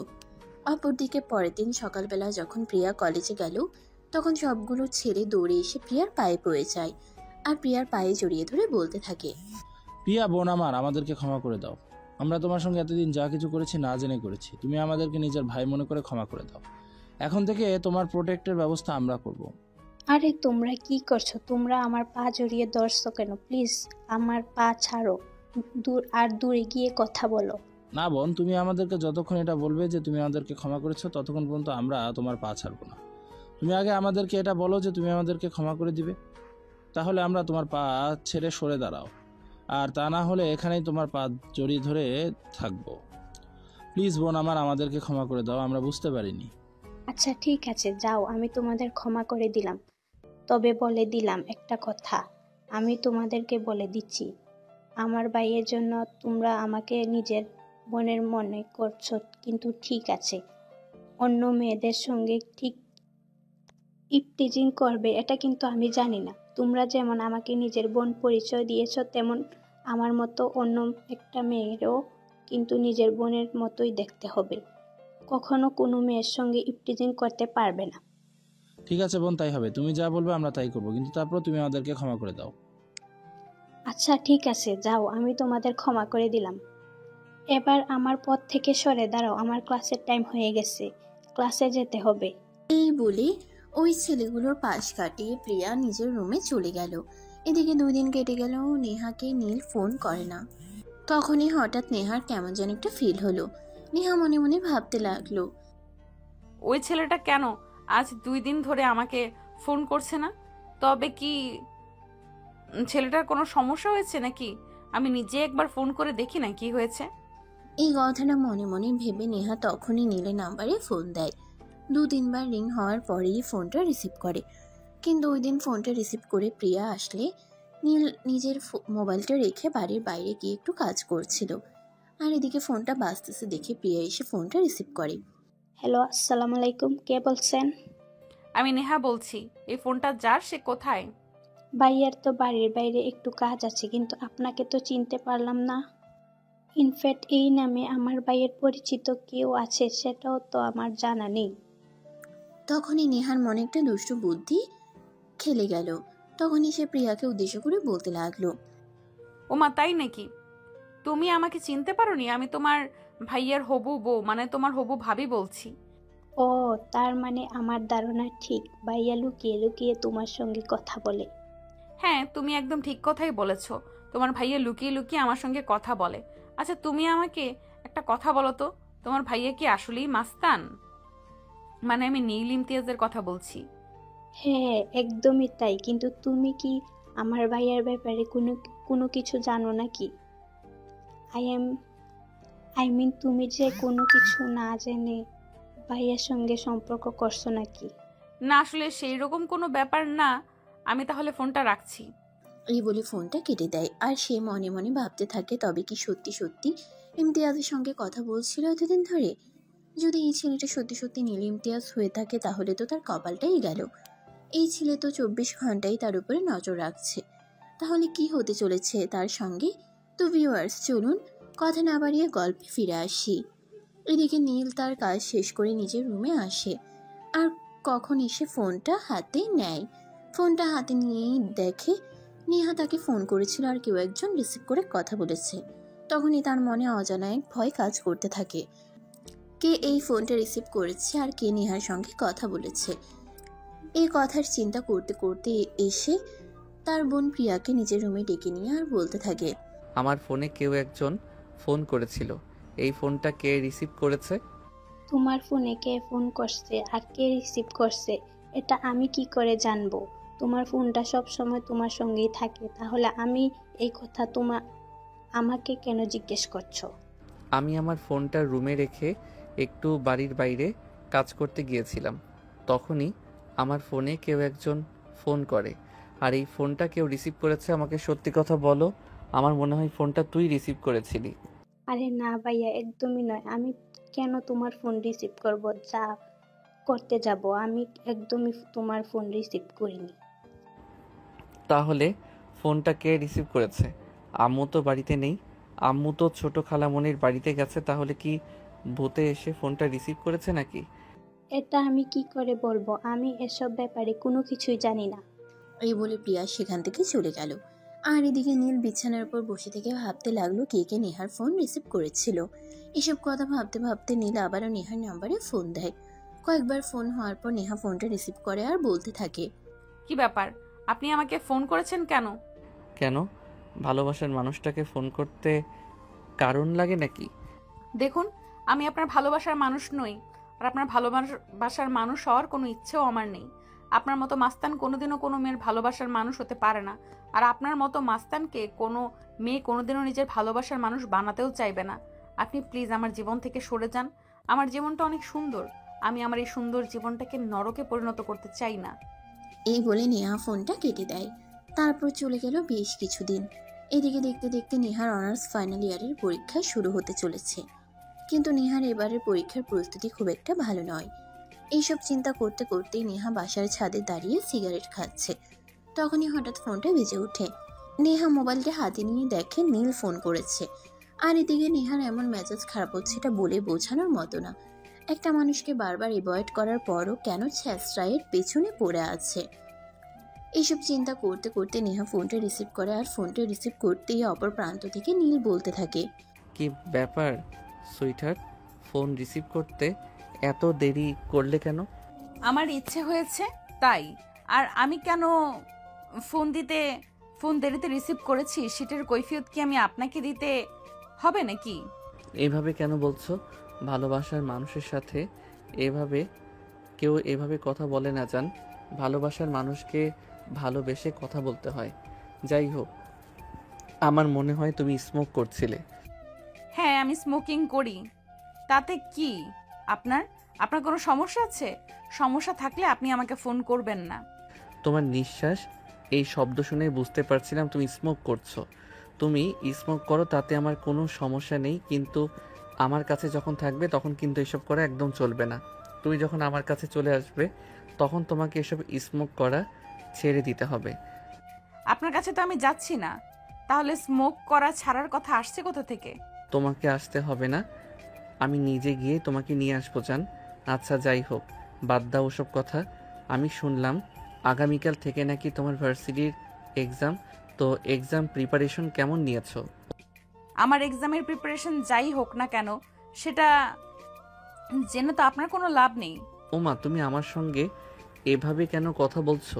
তুমি আমার 10টা না 5টা না একটা মাত্র জানেমান, তোমার ব্যাপারে সবকিছু খোঁজ খবর তো আমাকে নিতেই হবে। দেখুন, এখন কিন্তু আমার খুব বেশি মেজাজ খারাপ হচ্ছে। দয়া করে এসব ফালতু কথা বলা থেকে দূরে থাকুন, আর আমাকে একটু শান্তিতে আমার মতন বাঁচতে দিন। কিন্তু আমি তো তোমাকে আমার কাছে নিয়ে আসতে চাই। রাখেন তো আপনার ফালতু কথা। আপনার ফালতু কথা শুনতে আমার একদম ইচ্ছে করছে না। আপনি দয়া করে আমাকে আর ফোন মেসেজ কিছুই দিবেন না। এতদিন যা করেছি তার জন্য আমি খুবই দুঃখিত। তার জন্য আমি আপনার কাছে ক্ষমা চাইছি। আপনি পারলে আমাকে ক্ষমা করে দেন, আর পারলে আমাকে ফোন মেসেজ করা থেকে বিরত থাকবেন। এই বলে নীলকে আর কোনো কথা বলতে না দিয়ে নেহা ফোনটা কেটে দেয়। এরপর চলে গেল আরও কয়েকদিন। ইতিমধ্যে নেহার পরীক্ষা শুরু হয়ে গেছে। নেহা ভার্সিটি থেকে বাসায় ফিরে আসছে। তখনই হঠাৎ একটা ছেলে তার কাছে আসলো আর বলতে লাগলো, আসসালামু আলাইকুম আপু, আপনার জন্য একটা পার্সেল আছে। ওয়ালাইকুম আসসালাম। আমার জন্য আবার কে পার্সেল পাঠাবে? আমাকে পার্সেল পাঠানোর মতো কেউ নেই। আপনি হয়তো ভুল ঠিকানায় এসেছেন। না আপু, একদমই নয়, আমি একদম ঠিক ঠিকানায় এসেছি। আর এখানে আপনার একটা ছবি দেওয়া আছে, যাতে আমি আপনাকে চিনতে ভুল না করি। তাই আমার ভুল হওয়ার কোনো চান্স নেই। এই দেখুন, আপনার জন্যই পাঠানো। আরে ভাই, আমি এত দেখাদেখি করতে পারবো না। আমি আপনাকে বললাম তো আমাকে পার্সেল পাঠানোর মতো কোনো মানুষ নেই, তাই আমি আপনার এই পার্সেল নিতে পারবো না। আপনি পার্সেলটা যেখান থেকে এনেছেন সেখানে ফেরত পাঠিয়ে দিবেন। না আপু, আমি সেরকমটা করতে পারবো না, কারণ যে এই পার্সেলটা পাঠিয়েছে সে যদি জানতে পারে আমি আপনাকে পার্সেলটা দিইনি, তাহলে আমার সঙ্গে খারাপ কিছু হয়ে যাবে। তাই আমি কোনো রিস্ক নিতে চাচ্ছি না। এই ধরুন আপনার পার্সেল। এই বলে ছেলেটা পার্সেলটা নেহার হাতে ধরিয়ে দিয়ে সেখান থেকে দৌড়ে চলে গেল। নেহা কিছুতেই বুঝতে পারছে না, তারপরও তার মনে কেন যেন মনে হচ্ছে এই পার্সেলটা নীল পাঠিয়েছে। তাই সে পার্সেলটা নিয়ে বাড়িতে চলে গেল। নিজের রুমে গিয়ে পার্সেলটা খুলতেই দেখতে পেল ওতে একটা আইফোন 16 প্রো ম্যাক্স। মোবাইলটা আনবক্স করে অন করলো, আর সঙ্গে সঙ্গে একটা মেসেজ আসলো। আমি জানি তুমি আমার সঙ্গে রাগ করে তোমার ফোন ভেঙে ফেলেছো, তাই তোমার জন্য এই ছোট্ট উপহার। দয়া করে আমার সঙ্গে অভিমান করে থেকো না। আমি তো তোমায় অনেক বেশি ভালোবাসি। তোমাকে ছাড়া থাকতে আমার খুব কষ্ট হয়। মেসেজটা পড়া শেষ করতে না করতেই আরেকটা ফোন আসলো। নেহা ফোনটা রিসিভ করে। ফোন রিসিভ করে নেহা বলতে থাকে, কি ব্যাপার, আপনি আমার জন্য আইফোন কিনে পাঠিয়েছেন কেন? এটার কত দাম সেটা আপনি জানেন? যে তোমাকে আইফোন কিনে পাঠিয়েছে সে আইফোনের দাম জানে না, এমনটা তুমি কল্পনা করো নাকি? তাছাড়া একটা কথা তোমায় বলি, আমার ভালোবাসার মানুষটার জন্য এইটুকু খুবই সামান্য। যে মানুষটা আমাকে না দেখে, আমাকে না চিনে আমাকে ভালোবাসতে পারে, সেই মানুষটা যেন আমি এইটুকু করতে পারবো না? আরে আমি তো আপনাকে বলেছি সম্পূর্ণ বিষয়টা, তারপরও কেন করছেন আপনি আমার সঙ্গে এরকম? আমি আপনার এই গিফট রাখতে পারবো না। আমার বাবা মা যদি জানতে পারে কেউ আমাকে এত দামি একটা ফোন গিফট করেছে, তাহলে আমার বাবা মা আমাকে মেরেই ফেলবে। জান পাখি, এত চিন্তা করার কোনো কারণ নেই। আমি কিছুদিনের মধ্যেই আমার আম্মুকে পাঠাবো তোমার আব্বু আম্মুর সঙ্গে কথা বলার জন্য। তাহলে তো সব ঝামেলা মিটে যাবে। আমি আপনার দুইটা পায়ে ধরি, আপনি দয়া করে এরকমটা করবেন না। আমার বাবা একটা মাস্তানের সঙ্গে আমাকে বিয়ে দিবে না, এইটা কি বোঝার চেষ্টা করুন। উফ জানেমান, এটা নিয়ে তোমার এত চিন্তা কেন? তোমার বাবা মাকে বুঝিয়ে সাজিয়ে যেভাবে তোমাকে আমার কাছে নিয়ে আসতে হয়, আমি সেভাবেই তোমাকে আমার কাছে নিয়ে আসবো। এটা তো আমি তোমাকে বলেছি।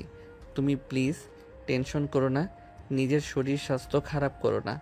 আর হ্যাঁ, পরীক্ষা শেষ হলে তোমার জন্য আরও একটা সারপ্রাইজ গিফট আছে।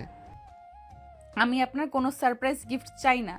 আপনি দয়া করে আমাকে আর কিচ্ছু পাঠাবেন না, এটা আপনার কাছে আমার রিকোয়েস্ট।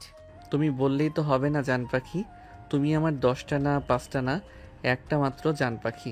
তোমাকে আমি কোনো কিছু পাঠাবো না, এটা হতে পারে না। কিন্তু তোমাকে যখন যেটা মন চাইবে তখন আমি সেটাই পাঠাবো। আচ্ছা জান পাখি, এখন আমি রাখি, আমার একটু কাজ আছে। এই বলে নীল ফোনটা কেটে দেয়। আর এদিকে তখনই নীলের আম্মু তার রুমে এসে আর নীলকে বলতে থাকে, কি রে, তুই তো দেখছি ইদানিং সমাজসেবা করতে করতে নিজের পড়াশোনাই ভুলে গেছিস। তুই যে সামনে পরীক্ষা দিবি, এটা কি তোর মনে আছে? হ্যাঁ আম্মু, মনে আছে। এবং তুমি দেখো, আমি অন্যান্য বছরের তুলনায় এই বছর অনেক ভালো রেজাল্ট করব। অন্য বছর তো তাও পড়াশোনা করতে, এবছর তো তুই একদমই পড়াশোনা করি চেষ্টা। তাহলে তুই বলছিস কি করি? তুই অন্য বছরের তুলনায় এবছর অনেক ভালো রেজাল্ট করবি, আমাকে বল তো শুনি। আম্মু, অন্য বছর তো আমাকে অনুপ্রেরণা দেওয়ার মতো কেউ ছিল না। এবার অনুপ্রেরণা দেওয়ার মতো একজন মানুষ পেয়ে গেছে, তাই আমি খুব ভালো রেজাল্ট করব, দেখে নিও। ও মা, তাই নাকি? তাহলে কে সেই অনুপ্রেরণা দেওয়ার মানুষ, সেটা তো আমাকেও দেখতে হয়। সত্যি? তুমি দেখবা? তাহলে আমার কাছে আসো, আমি তোমায় দেখিয়ে দিচ্ছি। এই বলে নীল তার মোবাইল থেকে নেহার একটা ছবি বের করে আর সেটা তার আম্মুকে দেখায়। এটা দেখে তার আম্মুর তো চক্ষু একদম চড়ক গাছ। তার আম্মু অনেকটা রেগে গিয়ে বলতে থাকে, এগুলো কোন ধরনের ফাজলামো? আমি তো সেটাই বুঝতে পারছি না। এই মেয়েটা সিগারেট খায়, ছোট ছোট জামা কাপড় পরে ঘুরে বেড়ায়, আর এখন কিনা তুই বলছিস এই মেয়েটাকে তুই বউ বানাবি? হ্যাঁ আম্মু, এই মেয়েটা এই আমার বউ বানাবো। মেয়েটাকে আমি যেদিন প্রথম দেখেছি সেদিনই আমার পছন্দ হয়েছিল। আর তারপর যখন জানতে পারলাম মেয়েটা আমাকে না দেখেই ভালোবাসে, তখন তো আমি একদম মেয়েটার প্রেমে পাগল হয়ে গেছি। আমার মনে হচ্ছে আমার ছেলেটা সত্যি সত্যি মাথা খারাপ হয়ে গেছে। তা না হলে কেউ নিজের চাইতে বয়সে বড় একটা মেয়েকে ভালোবাসতে পারে? তুই জানিস তুই সবে মাত্র অনার্স সেকেন্ড ইয়ারে পড়াশোনা করছিস, আর ওই মেয়েটা অনার্স ফাইনাল ইয়ারে। মেয়েটা তোর চাইতে 2 বছরে বড়। আম্মু, মেয়েটা আমার চাইতে বয়সে বড়, তাতে কি হয়েছে? তোমার ছেলেকে যে মেয়েটা না দেখে ভালোবাসতে পারে, যে মেয়েটা তোমার ছেলের সম্পর্কে কোনো কিছু ঠিকঠাক পাবে না জেনেই সবার কাছে বলে বেড়াতে পারে আমি তার বয়ফ্রেন্ড, ওই মেয়েটাকে ভালোবাসবো না তো আমি কাকে ভালোবাসবো বলো? কিন্তু তারপরও আমার মনে হয় তোর এই সিদ্ধান্তটা নেওয়া একদমই ঠিক হয়নি। কারণ মেয়েটার গ্রামে থাকে, তারপর আবার তার বাবা মা আছে। তার বাবা মা কখনোই তোমার পরিচয় জানতে পারলে তোমার সঙ্গে তার মেয়েকে বিয়ে দিবে না। তাহলে তোমরা আসো কি করতে? তোমরা আমার বাবা মা, তোমরা তো আমার সম্পর্কে খুব ভালো করে জানো আমি অন্যায় কাজ করি নাকি ভালো কাজ করি। তাহলে তোমরা যদি এই ব্যাপারটা ম্যানেজ করতে নাই পারো, তাহলে তোমরা কিসের মা বাবা? আচ্ছা ঠিক আছে, তোর আব্বু আগামী সপ্তাহে বাড়িতে আসলে তারপর তার সঙ্গে সবকিছু বলে দেখিস সে কি বলে। আব্বুকে নিয়ে তোমাকে চিন্তা করতে হবে না, আমি আগেই আব্বুর সঙ্গে কথা বলে দিয়েছি। আব্বু তো এক কথায় রাজি হয়ে গেছে। তুই কি সত্যি কথা বলছিস? মেয়েটা তোর চাইতে বয়সে বড়, এটা জানার পরও তোর আপু রাজি হয়ে গেছে? হ্যাঁ আম্মু, আমি যা বলছি একদম সত্য কথা বলছি। আব্বুর কাছে আমি সব কিছু খুলে বলেছি, তারপর আব্বু রাজি হয়েছে। আমার কাছে যদি তোমার বিশ্বাস না হয় তাহলে তুমি এক্ষুনি আব্বুকে ফোন দিয়ে জেনে নিতে পারো। আমাকে তো সেটাই করতে হবে, কারণ আমি তোর কথা একটু বিশ্বাস করতে পারছি না। তোর কথা আমার বিশ্বাস হবার মতোই না। তাই তুই ওয়েট কর, আমি এক্ষুনি তোর আব্বুকে ফোন দিয়ে জেনে নিচ্ছি। এই কথা বলে নীলের আম্মু তখনই সঙ্গে সঙ্গে নীলের আব্বুকে ফোন দেয়। আর নীলের আব্বুর কাছ থেকে কেউ জানতে পারে নীল যা বলেছে একদম সত্য কথাই বলেছে। তখন নীলের আম্মু নীলের আব্বুকে বলে, এসব তুমি কি বলছো? মেয়েটা আমাদের ছেলের চাইতে 2 বছর বড়, তাও আবার এত ওগান্ডা মার্কা। মেয়েকে আমাদের বাড়ি বউ বানাবো? আমার ছেলের হিস্টোরি যদি জানতে পারে তাহলে কোনো মেয়েই ছেলেকে বিয়ে করবে না। ভিতরে ভিতরে যতই ভালোই হোক না কেন, ওপরে সবাই দেখে, তাই সবাই তাকে ওভাবেই বিচার করবে। সো অন্যকে বিচার করার আগে নিজেকে বিচার করে দেখে নিও। কিন্তু তারপরও আমাদেরটা ছেলে আর ও মেয়ে, ওর দিকটা একটু আমাদেরকে একটু বেশি দেখতে হয়। মানুষ হিসাবে সবাই সমান, বুঝতে পেরেছো? মানুষকে মানুষ বলেই বিবেচনা করা উচিত, অন্য কিছু বলে কখনো বিবেচনা করা উচিত নয়।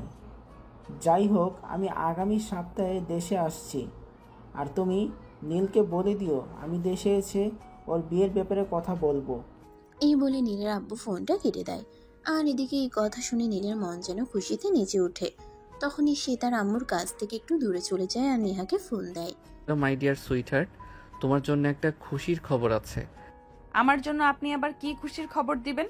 আপনি তো আমাকে খারাপ খবর ছাড়া আর কিছুই দেন না। তাহলে আমি কি মনে করব আপনি আমাকে আবারও নতুন কোনো খারাপ খবর দিবেন? না জান পাখি, সেরকম কিছুই না। আমি তোমাকে কেন খারাপ খবর দেব? আমি তো তোমায় ভালোবাসি, আর ভালোবাসার মানুষকে কখনো খারাপ খবর দেওয়া যায় না কি? প্লিজ আপনি আমাকে ছেড়ে দেন না প্লিজ। আমি একটু মুক্তির নিঃশ্বাস নিতে চাই, একটু ভালোভাবে বেঁচে থাকতে চাই। ভালোভাবে বেঁচে থাকার জন্য আমি আপনার নামটা ব্যবহার করেছিলাম, কিন্তু আপনি এভাবে আমার জীবনটাকে লণ্ডভণ্ড করে দিবেন এটা আমি কোনোদিন কল্পনাও করিনি। আমি তোমাকে মুক্তির বিহঙ্গ দিতে চাই। আমি তোমাকে মুক্ত পাখির ন্যায় আকাশে উড়তে দিতে চাই। তাই আমি তোমাকে আমার বউ বানাতে চাই। আপনার মতো মাস্তানের বউ হয়ে কেউ মুক্তি পাবে? মুক্ত জীবন এটা তো জাস্ট কল্পনার অতীত। প্লিজ এরকমটা করবেন না আপনি। কিন্তু জান পাখি, এসব বলে তো আর লাভ হবে না। আমি তোমার শ্বশুর আর শাশুড়ি দুজনকেই তোমার ব্যাপারে বলে দিয়েছি। তারা তো ঠিক করেছে আগামী সপ্তাহে তোমাকে দেখতে আসবে আর বিয়ের পাকা কথা বলবে। তো এখন বলে তুমি কি করবে? জানি না, তবে আমি আপনাকে কোনোভাবেই বিয়ে করব না, এটাই আমার শেষ কথা। এই কথা বলে নেহা ফোনটা কেটে দেয়। আর এদিকে দেখতে দেখতে 1 সপ্তাহ কেটে গেল। এই কথা বলে নেহা ফোনটা কেটে দেয়। আর এদিকে দেখতে দেখতে 1 সপ্তাহ কেটে গেল। আজ সরাসরি দেখা করতে এবং বিয়ের পাকা কথা বলতে আসছে, এটা শুনে নেহার মাথায় আকাশ ভেঙে পড়ল। সে কি করবে কিছুই বুঝতে পারছে না। তখনই তার মাথায় একটা বুদ্ধি আসলো। সে মনে মনে চিন্তা করলো সে বাড়ি থেকে পালিয়ে দূরে কোথাও চলে যাবে, কিন্তু কোথায় যাবে সেটাই তো সেই বুঝতে পারছে না। এসব চিন্তা করতে করতে নিজের প্রয়োজনীয় কিছু জিনিসপত্র গুছিয়ে নিয়ে নেহা বাড়ি থেকে বের হয়ে পড়ে। পথের মধ্যে নেহা একটা অটো নেয় তার গন্তব্যস্থলে পৌঁছানোর জন্য। আর অটোটা মাঝ রাস্তায় গিয়ে নষ্ট হয়ে যায়। আর ঠিক তখন একটা বড় গাড়ি তার সামনে এসে দাঁড়ায়। আর গাড়ি থেকে নীল নামে নেহাকে দেখেও তার আসল পরিচয় প্রদান না করেই নেহাকে বলে, আরে এই যে আপু, আপনি এখানে কেন? তুই আবার আমার সঙ্গে কোনো ঝামেলা করতে এসেছিস? চুপচাপ এখান থেকে কেটে পড়তো। আমার এমনিতেই মেজাজ খারাপ আছে। আপু কি হয়েছে বলেন না। আপনি হাজার হোক আপনি আমার নানার বাড়ির প্রতিবেশী বলে কথা। আপনি কোনো ঝামেলায় বলে আমি আপনাকে সহযোগিতা করব? এটাই তো সহযোগিতা, কোনো প্রশ্নই নেই। তুই এখান থেকে চুপচাপ চলে যা, এমনিতেই আমার মেজাজ খারাপ হয়ে আছে। তুই আর খারাপ করিস না। মানে এখান থেকে কেটে পড়ে, এটাই তোর জন্য ম্যাটার হবে। আরে কি বলছেন, সন্ধ্যা হয়ে আসছে। আপনি একটা মেয়ে মানুষ, আর আপনি যেখানে দাঁড়িয়ে আছেন এই জায়গাটা আপনার বাড়ি থেকে বেশ অনেকটাই দূর। এখান থেকে যদি আপনি বাড়িতে যেতে চান তাও কম হলে রাত 10টা বেজে যাবে। তো আপনি এখন এটাই বলুন যে কোথায় যাবেন, আমি আপনাকে নিজ দায়িত্বে পৌঁছে দেব। আরে ভাই, রক্ষা কর আমায়, আমার কোনো সাহায্যের প্রয়োজন নেই। আমি যেখানে যাচ্ছি একা পৌঁছে দিতে পারবো। তোরা যেখানে যাচ্ছিস যা, কিন্তু দয়া করে আমার বাড়ির কাউকে বলবি না আমি বাড়ি থেকে পালিয়ে যাচ্ছি। একটা শর্তে, আপনি মেয়ে মানুষ, আপনাকে আমি একা কোথাও যেতে দিতে পারি না। আপনি আমার সঙ্গে চলুন, আমি আপনাকে আপনার গন্তব্যস্থলে পৌঁছে দেব। নীলের এই কথা শুনে নেহা বেশ কিছুক্ষণ কিছু একটা চিন্তা করলো, আর তারপর নীলকে বলতে লাগলো, আচ্ছা ঠিক আছে, আমি তোর প্রস্তাবে রাজি, কিন্তু এই মুহূর্তে আমার এখান থেকে চলে যাওয়া চাই। তা না হলে আমার জন্য খুব বড় একটা বিপদ অপেক্ষা করছে। তার চাইতে বরং এটাই ভালো হয় যে আমি তোর সঙ্গে যাই। এই বলে নেহা নীলের সঙ্গে গাড়িতে উঠে বসলো, আর নীল তখনই গাড়ি স্টার্ট করলো। তখনই হঠাৎ নেহা লক্ষ্য করলো নীল নেহার গন্তব্যস্থলের দিকে না যেয়ে অন্যদিকে গাড়িটা নিয়ে যাচ্ছে। এটা দেখে নেহা বলতে লাগলো, কি ব্যাপার, তোকে আমি এক জায়গায় কথা বললাম আর তুই অন্য জায়গা থেকে গাড়ি নিয়ে যাচ্ছিস কেন? কি সমস্যা তোর? তুই আবার আমাকে কোনো ফাঁদে ফেলার চেষ্টা করছিস না তো? আরে না, এসব আপনি কি বলছেন? আমি এরকম চিন্তাও করছি না। আসলে ওদিকের রাস্তাটা খুবই খারাপ, তাই আমি আপনাকে এদিক দিয়ে নিয়ে যাচ্ছি। আসলে আমি তো আসার সময় ওই দিক দিয়ে এসেছি। আমি জানি রাস্তাটা খুব খারাপ, আর আসার সময় আমার অনেক কষ্ট হয়েছে, তাই এদিক দিয়েই যাচ্ছি। আপনি কোনো চিন্তা করবেন না, আপনি নিশ্চিন্তে থাকুন, আপনাকে আমি সময় মতো জায়গায় পৌঁছে দেব। নীলের কথায় অনেকটাই আশ্বস্ত হয় আর একটু চুপ হয়ে বসে থাকে। তখনই হঠাৎ করে নেহার চোখটা লেগে গেল। নেহা এটা বুঝতেই পারলো না নেহার যখন ঘুম ভাঙলো তখন সে নিজেকে একটা রাজকীয় রুমের মধ্যে আবিষ্কার করলো। তখনই নেহা চিৎকার করতে লাগলো, এই কে কোথায় আছো? আমাকে এখান থেকে নিয়ে এসেছো, প্লিজ সাড়া দাও। এই কথা বলে নেহা চিৎকার চেঁচামেচি করতে থাকে, কিন্তু আশপাশ থেকে কেউ নেহাকে সাহায্য করতে আসে না। তখনই নেহা হঠাৎ দেখতে পায় কেউ একজন রুমের দরজা খুলে প্রবেশ করছে। নেহা মাথা উঁচু করে দেখতে পায় সেখানে একটা মেয়ে এসেছে। তখনই নেহা মেয়েটাকে বলতে থাকে, এই মেয়ে কে তুমি, আর আমাকে এখানে কে নিয়ে এসেছে এটা তুমি বলতে পারবে? আরে ভাবি, তুমি এভাবে চিৎকার চেঁচামেচি করছো কেন? এখানে তোমাকে তোমার ভালোবাসার মানুষটাই নিয়ে এসছে, যাকে তুমি না দেখে ভালোবাসছিলে, যার সম্পর্কে কোনো কিছুই না জেনে তাকে তুমি মন প্রাণ উজাড় করে দিয়েছিলে, সেই মানুষটাই তোমার সাথে নিয়ে এসছি। মানে ওই নীল ইমতিয়াজ ছেলেটার কথা বলছো তুমি? হ্যাঁ, তুমি একদম ঠিক বলতে পেরেছো। আমার ভাই তোমার এখানে তুলে নিয়ে এসছে শুধুমাত্র তোমায় ভালোবাসার সত্যতা প্রমাণ দেওয়ার জন্য। আমার ভাই সত্যি তোমাকে ভালোবাসে, আর তুমি না তাকে দেখে ভালোবেসেছো। এটা জেনে তো আমার ভাই এতটাই অনুপ্রাণিত হয়েছে যে সে তোমাকে এভাবে তুলে নিয়ে এসেছে বিয়ে করার জন্য। এইসব কথা শুনে নেহার মাথায় যেন আকাশ ভেঙে পড়লো। সে ভাবতেই পারছে না যার জন্য এত কিছু করলো অবশেষে কিনা তার কাছেই ধরা পড়তে হলো। যার জন্য বাড়িঘর সবকিছু ছেড়ে চলে এসেছে অবশেষে কিনা তার খাঁচাতে এসে ঢুকেছে। কিন্তু এটা কি করে হলো? তবে কি ওই ছেলেটা মানে নীল তার সাথে প্রতারণা করেছে? তাকে ভুল কথা বলে এই ছেলেটার কাছে এনে তুলে দিয়েছে? কিন্তু সে কি করে এসব ব্যাপার জানতে পারে?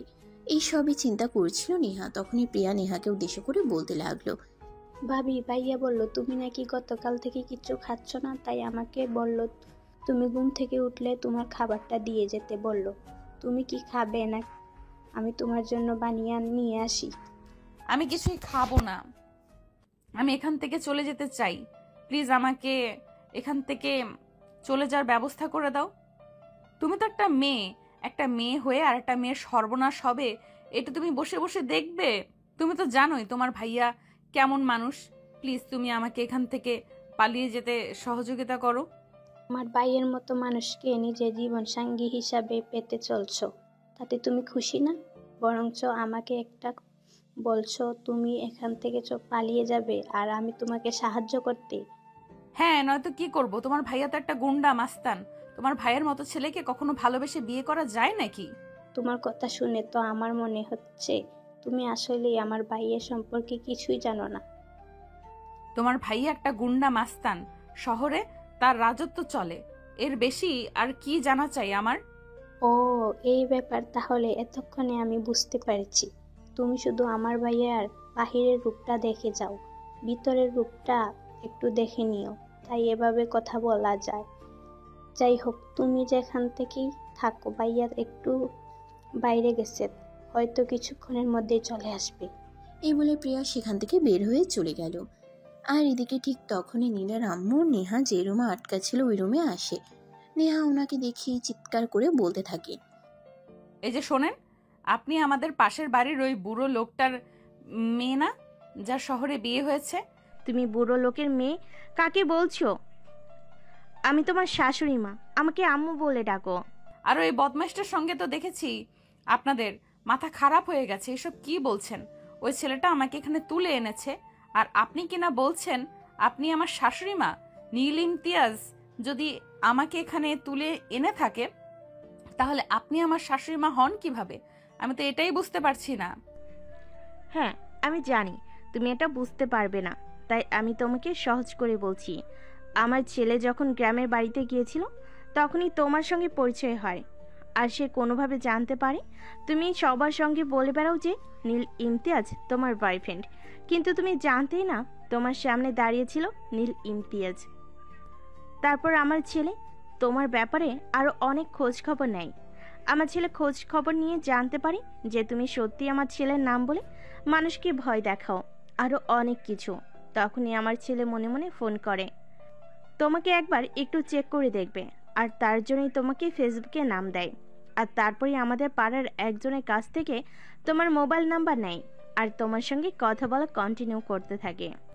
এসব আপনি কি বলছেন? আমি বিশ্বাস করি না আপনার কথা। আপনি আমাকে সম্পূর্ণ মিথ্যা কথা বলছেন। নীল ইমতিয়াজ আর আপনার ছেলে সম্পূর্ণ আলাদা মানুষ। আমি আপনার ছেলেকে দেখেছি, নম্র, ভদ্র, শান্তশিষ্ট একটা ছেলে। আর নীল ইমতিয়াজের কথা আমি সবার মুখে মুখে শুনেছি, সে প্রচণ্ড রাগী যদি আর একঘুয়ে। কেউ যদি তার কোনো কাজে বাধা হয়ে দাঁড়ায়, তাহলে সে ওই মানুষটাকে তার পথ থেকে সরিয়ে দিতে 2 সেকেন্ড চিন্তা ভাবনা করে না। আর শহরের এমন কোনো ঝামেলা নেই যাতে সে ইনভলভড নেই। তুমি আমার ছেলের সম্পর্কে যেটা জানো তার সবটা সত্যি নয়। আমার ছেলে অন্যায় প্রতিবাদ করে মাত্র। আমার ছেলে কখনোই কোনো খারাপ কাজ করে না। যেখানে অন্যায় সেখানে আমার ছেলে পৌঁছে যায়, আর অন্যায়কে সে বিন্দু মাত্র প্রশ্রয় দেয় না। সে শুধুমাত্র অন্যায়ের প্রতিবাদ করে। তবে কি আমি এতদিন যা শুনেছি তা সম্পূর্ণই ভুল? তবে কি আমার স্বপ্নের নীল ইমতিয়াজ আর বাস্তব নীল ইমতিয়াজ সম্পূর্ণ আলাদা দুজন মানুষ? হ্যাঁ, একদমই তাই। আমার ছেলের পার্সোনালিটি খুবই ভালো, কিন্তু সে অন্যায় সহ্য করতে পারে না। আর সেজন্যই কিছু মানুষ তার নামে মিথ্যা রচনা দেয় যে সে খারাপ কাজ করে। ঠিক তেমনই হয়তো তুমিও কোনোভাবে আমার ছেলের প্রতি ভুল ধারণা নিজের মনে ঢুকিয়ে ফেলেছ, আর সেটা ঠিক করতে পারছো না। তবে একটা কথা বলি, আমার যদি সত্যি তোমাকে ভালোবাসো, তুমি ওর ভালোবাসাকে অবহেলা করো না। তাহলে হয়তো সে তোমার স্বপ্নে সেই মানুষটার মতোই হয়ে যাবে। কারণ তুমি তো জানোই, ভালোবাসা হারিয়ে গেলে মানুষ পাগলের মতো হয়ে যায়। খুব ভালোবাসা হারিয়ে মানুষ বেঁচে থাকতে পারে না। ভালোবাসাবিহীন মানুষের জীবন শুকনো পাতা নেয়, উঠতে থাকে। দুজনে কথা বলতে বলতে এই নীল নেহার আব্বু আম্মুকে নিয়ে সেখানে উপস্থিত হয়। নেহা তার আব্বু আম্মুকে দেখে দৌড়ে গিয়ে তাদের জড়িয়ে ধরে আর কান্না করতে থাকে। তখনই নেহার আম্মু নেহাকে বলে, কি হলো, তুই এভাবে কান্না করছিস কেন? নিজের ভালোবাসার মানুষকে পেতে চলেছিস, এর চাইতে খুশির খবর কি আর কিছু হতে পারে নাকি? এই বলে নেহার আম্মু নেহাকে বোঝাতে শুরু করে, কিন্তু নেহার কান্না যেন কিছুতেই থামছে না। নেহা কান্না করেই চলেছে। তখনই নীল তাকে বলল, কি হলো ম্যাডাম, তুমি এখনো কেন কান্না করছো? তুমি তো তোমার স্বপ্নের মানুষটাকে পেতে চলে যাও। স্বপ্নের মানুষটাকে পেয়ে গেলে কি কারো চোখে জল আসে? আমার চোখের জল এই কারণেই আসছে না যে আমি আমার ভালোবাসার মানুষটাকে পেতে চলেছি। আমার চোখের জল এই কারণেই আসছে যে আমি আমার ভালোবাসার মানুষটাকে এতদিন ভুল পরিচয় জেনে এসেছি। এখন তো সঠিক পরিচয় জানতে পেরেছো, এখন আর কান্না করো না। তোমার চোখ দিয়ে পানি পড়লে আমার হৃদয় দহন হয়। এই বলে নীল নেহার চোখ থেকে পানি মুছে দিয়ে তাকে নিজের বুকে টেনে নিল। নেহা তো সবার সামনে এমন অবস্থায় পড়ে অনেকটা লজ্জা পেয়ে গেল, আর নীলকে আস্তে আস্তে কানে কানে বলতে লাগলো, এই কি করছো সবার সামনে? তুমি এভাবে আমাকে জড়িয়ে ধরছো কেন সবার সামনে? আমাকে জড়িয়ে তোমার কি একটুও লজ্জা লাগছে না নাকি? যে মানুষটা আমাকে না দেখে ভালোবাসতে পারে সেই মানুষটাকে আমি জড়িয়ে ধরেছি, তাহলে আমার লজ্জা করবে কেন? তাছাড়া তুমি তো আমার বউ হতে চলেছ, আর বউকে যদি জড়িয়ে না ধরি তাহলে কাকে জড়িয়ে ধরবো? তাই বলে এভাবে সবার সামনে জড়িয়ে ধরবে নাকি? তাছাড়া এখনো তো তোমার সঙ্গে আমার বিয়েটাই হলো না, আর এখনই যদি তুমি আমাকে এইভাবে জড়িয়ে ধরো তাহলে লোকে কি মনে করবে? লোকে কি মনে করলো না করলো তার ধার আমি কোনোদিনও ধারি না। আর তার ধার যদি আমি থাকতাম তাহলে হয়তো আজ মানুষ আমার নামটাকে যতটা চিনে আমার নামটা কি অতটা চিনত না। তখনই পাশ থেকে প্রিয়া টিটকারি মেরে বসে থাকে। হইছে, আমাদের সামনে আর এত আলগা প্রেম দেখাতে হবে না বউকে। বাসার ঘরে গিয়ে আদর করো। এখন ছেড়ে দাও, এখন সবাই তোমাদের বিয়ে দেখার জন্য অপেক্ষা করছে। সবাই আগে তোমাদের বিয়েটা তো দেখতে দাও। তুই না আর ফাজলামো করা ছাড়লি না। আচ্ছা ঠিক আছে, আমি আমার বউকে ছেড়ে দিলাম, কিন্তু একটা কথা তোকে বলে রাখি, আমার সঙ্গে এরকম করছিস না, তোর জামাই কিন্তু তোকে একটু ভালোবাসবে না, মনে রাখিস। দেখ ভাইয়া, তুই এভাবে আমাকে বদদুয়া দিতে পারিস না। হাজারো তুই আমাদের আপন বড় ভাই বলে কথা। আপন বড় ভাই হয়ে নিজের বোনকে এভাবে বদদুয়া দেয় নাকি? যেমন বোন তার তেমন ভাই। হয়েছে, তোমাদের এসব ফাজলামো এখন বাদ দিয়ে কাজী সাহেব অপেক্ষা করছে। এখনই সবাই ড্রয়িং রুমে চলো।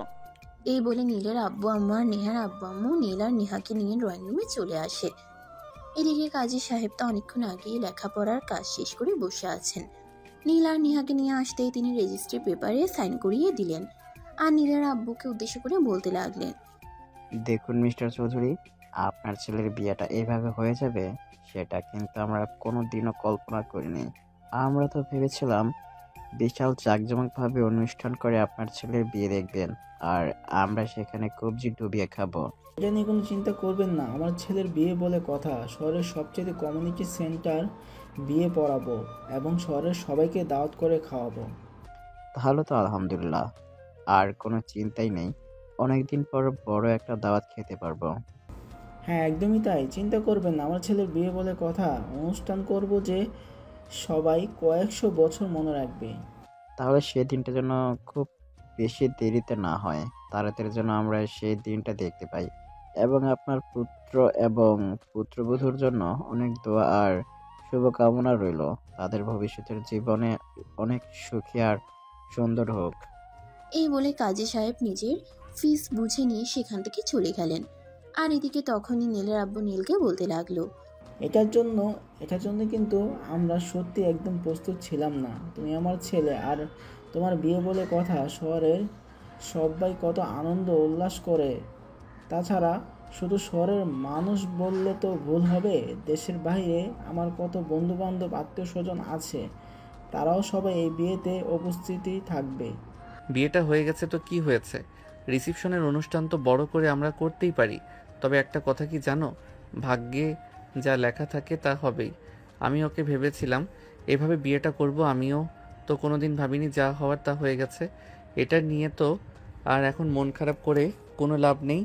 হ্যাঁ আব্বু একদম ঠিক কথাই বলেছে, আমাদের ভাগ্যে যা আছে তা হবে, সেটা আমরা কোনোভাবেই ফেরাতে পারবো না।